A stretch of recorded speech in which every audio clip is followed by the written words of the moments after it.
Well, the 2024 Atlantic hurricane season is underway, and the National Oceanic and Atmospheric Administration predicts that tropical activity could be above normal due to warmer ocean temperatures and, of course, La Niña. CBS News national correspondent Manuel Bojorquez is in Miami Beach, a place that is used to some being hit pretty hard by hurricanes. Looks fantastic now. Enjoy it. What are we expecting for the hurricane season? Yeah, it's nice out here right now, but of course, as you know, things can change and quite dramatically. We are expecting an active hurricane season, just 2 days into it right now. Not a storm out there, but things could change. This, in fact, is the year that NOAA has predicted the highest number of possible named storms, up to 25, and 4 to 7 of those are forecast to become major hurricanes. So what's happening here with the sea surface, the water temperature right now is already above average, and we're not even in the hottest months of the summer yet. We're talking about the waters in the Atlantic and parts of the Caribbean, essentially everything that's surrounding Florida. The other thing, as you mentioned, is La Niña. What that does is it reduces the amount of wind shear that can break apart hurricanes. So if they don't have that wind shear acting against them, well, there's a greater potential for them to be bigger and more destructive. So, Manny, how are people preparing for the season?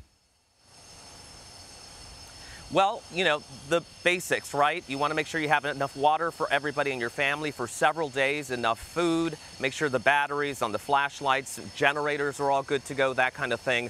One of the things that people are really trying to get people to pay attention to is if you care for an elderly person or if you have a child who requires medication, make sure you have plenty of that during the hurricane season, because as you know, when a hurricane hits, you may not have access to pharmacies, supermarkets, and that type of thing for quite some time. Also, forecasters are trying to get people to pay less attention to the wind speed and the category, even though those things are still important.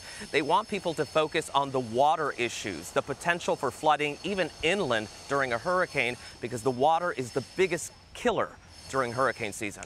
So, you know, as we already mentioned, Florida's been hit over and over and over again with some pretty powerful hurricanes. That means there is a lot of rebuilding in some areas. How has construction changed to deal with not only the hurricanes that we're seeing now, but the hurricanes to come? Yeah, you know, architects and engineers would tell you nothing can be hurricane proof, but they're using the term hurricane resilient to describe construction that is able to better withstand a storm. And recently we visited the Luminary Hotel in Fort Myers. Some of the things they did there when it was built just 2 years before that storm hit is the first floor of the hotel is 9 feet above ground level, so they never had any storm surge come in. The generators are 15 feet up on platforms, so they were able to keep that hotel running during the storm. Why was that important? Well, FEMA and some of the workers that came in to respond to the storm were able to use that hotel as a base. So those are just some of the things that we're looking going into new buildings that are in these hurricane-prone areas. All right, Manny Bojorquez, thank you very much.